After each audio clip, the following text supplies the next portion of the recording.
think. It's cutting on me. Two ladybugs so close together on top of you, Simon. They're mating. We got more crates, guys. Let me show you how I did it. This is a quick update on my milk crate container garden.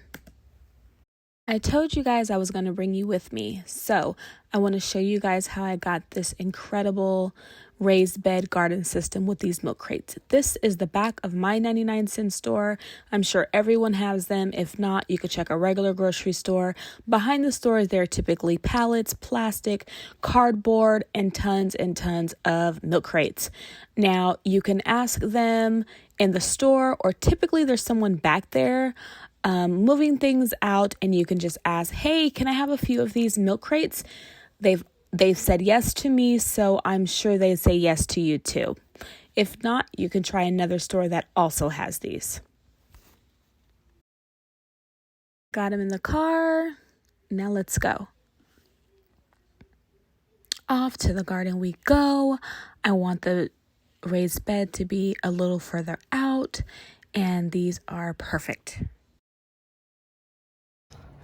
So we just added the additional crates in here. See, so now it's actually forming a garden bed. I also want to show you guys that you see how low the compost went down? You see all that space I have left? Look. It's like an entire hand, which is excellent because now what I'm going to do is, and all of them are pretty low, so I'm going to use this soil to add in some of them.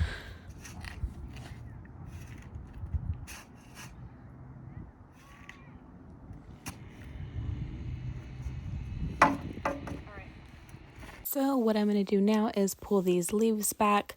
In the middle of each raised bed or each milk crate, I am going to compost in place in every single one. This is a really good way to add organic materials straight to your bed. Then I'm going to do some fertilizer, and I'll show you what I'm doing after that.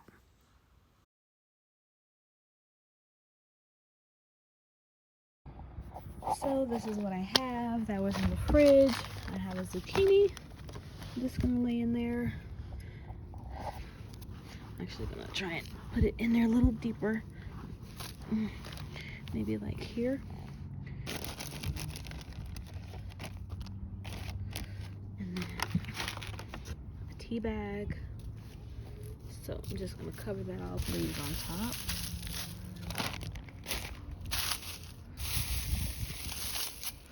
And then I'm gonna grab this garden soil because there's nothing growing in here besides this amaranth, and I don't want it anyway, so I'm gonna put this on top. These worms, look at them. Hi. Hi. We're creating life here. Look, Nola. Wow, you got one too. Let's go. Put him in here. Bring it in here. We want to put it in here. Go ahead, baby. Go shake it in there. Can you not all of it? Where the carrots are, right here. Yeah. Yeah. She's just adding some coffee grounds in there. Good job, her. Oh, sorry. Yep, just shake it up in there. And we just added those 2 worms as well. I need help. No more. Okay, no baby. more. Put it in here. Thank you. Now I'm just going to take this plant pot, which you guys already know has really good soil, and I'm going to load that in here. You see, you can tell, but I haven't watered this in 2 weeks. But look at it. It looks amazing. Middle plate. What? What are those worms cutting the middle plate? They're called Aphrodites. What are apples? That means it's not a male or a female. Okay, so now Zahara and I are just gonna break this apart. I don't break it. Because worms can live in here. Wait, I just saw one. You did? Did you really? Yeah. Or did you see something that looked like a worm? I see this. I saw a worm that went away. Sorry. You saw the worm that ran away. Okay, girl. Let me see up here. Looks like we're still gonna need more soil, but doing here is adding biotone. It is basically an ultimate fertilizer. It has microbes and mycorrhizae, and they help the plants establish really quickly.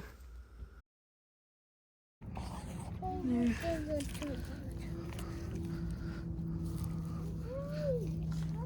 And then I'm going to top dress this with some all right baby, some native soil over here.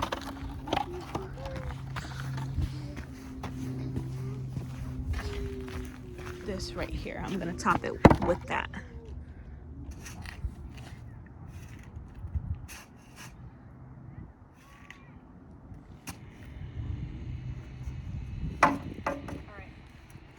So I was able to fill up these two, but I only have these two containers left with the good soil that I made. And I have some oregano and some zinnias in here, and then obviously my amaranth. And I don't really want to pull it up because it's so pretty, but for the greater good of the long-term garden, I'm gonna pull them all up. Got some love mail from Moms to Tables, so we're gonna plant up her seeds today. I just wanted to say thank you so much. I'm letting my kids plant them up. I love them being a part of the process without feeling forced or obligated. My theory is that they'll have a greater appreciation for their planet when they get older. So over here, they removed all of their crop, literally everything. I'm not sure if things were infested or what, but they removed everything. They could also be preparing the soil for cold hardy plants, because I see some worm castings in here, so they could just be prepping this bed for spring or about to plant winter crops. They left the mint, and that was about it. Let's go see over here. These sunflowers still look really good. All the aphids should be dying because they hate the cold. Let's see. Yeah, look. Not very many left. But the sunflowers are still here. So pretty. So pretty. That's fully died. Let's go see how her stuff's doing over here. Her chives are coming up. Looks like her collards are dying. Her radish are all up. She has onions growing throughout, but the squashes are all dying.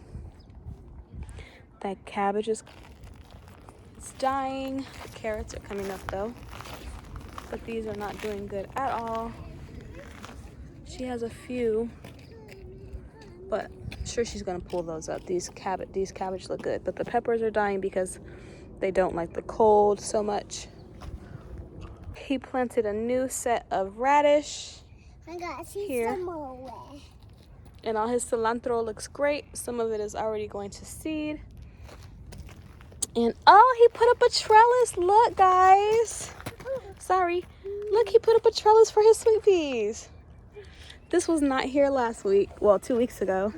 Look how beautiful they're cascading up here. I can't wait to get some seeds. What is cascading? Cascading is like when they go like this, up something.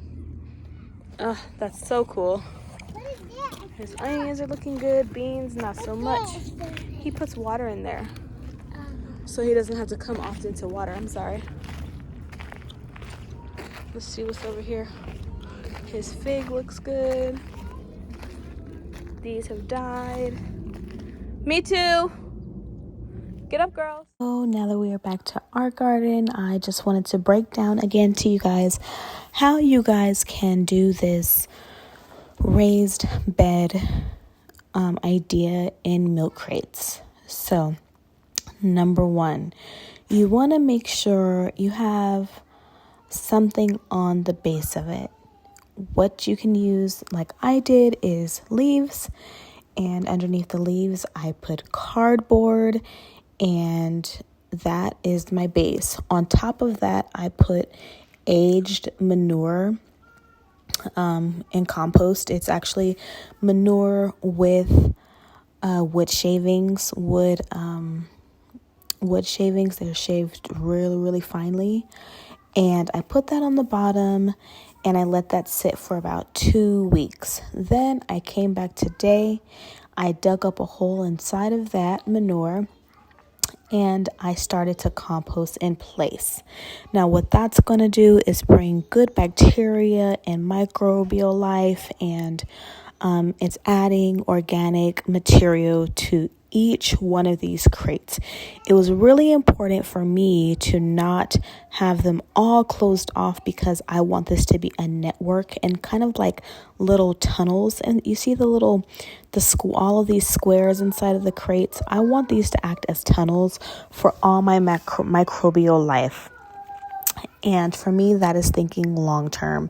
If you're living in an apartment, you can just take one of these, add some fabric liner in there or some linen cloth or pillowcase if that's all you have, and add these same ingredients inside.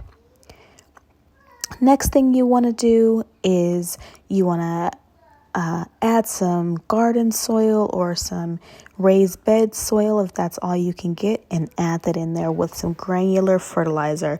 You can also use liquid. When I use liquid, my favorite is fish fertilizer. Now, my idea for here was to get I got 5 additional crates because I wanted it to come out more and give the look like an actual raised bed.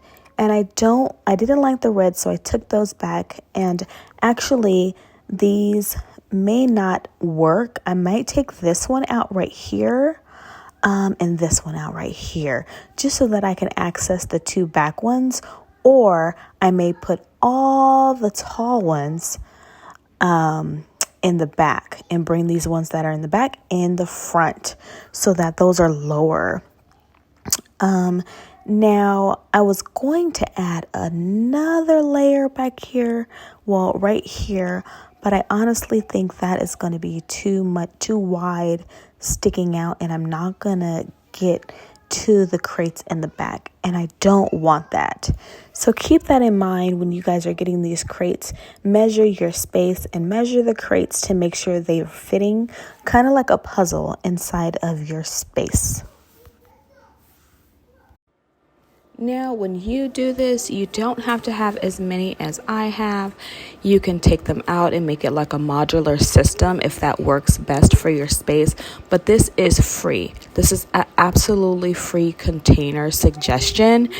And I am filling the containers up as cost effective as possible. Now, I just want to add a few more on the other sides, like 2 here and 2 right there in that empty space, and I'll plant my vegetables in there. These are all going to stay in ground. All of my pollinating flowers I will directly sow in ground. Look how beautiful this viola is. Can you see that? Not sure if I did that last video in time lapse, but look at these violas. Can you see that? It's beautiful. These cabbages are looking beautiful. And these snapdragon are okay. I'm gonna snap the tops off so they can produce more. These are looking good. We also have things still popping up all around. These actually don't look as good, but they're still alive. So I'm gonna snap this top off of here. And the nasturtium is looking amazing. It's so full. It's beautiful. Got little garlics popping up over here. This is a milkweed plant that I hope comes back next year. Amaranth looks really pretty. Can you see that colorway? It's absolutely beautiful. These are dying. This is a seasonal plant anyways. And those chives that I planted did not come up. Over here on this side,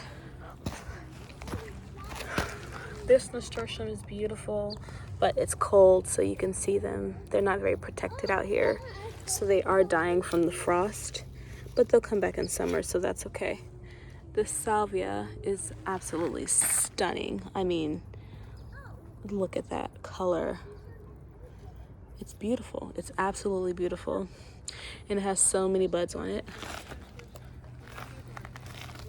Everything else looks good, minus this snapdragon from the dollar store. But the garlics are coming up. So, and this BB is pretty too. Can you guys name this plant? I have no idea what this is. I know this is a salvia, but I have no idea what this is.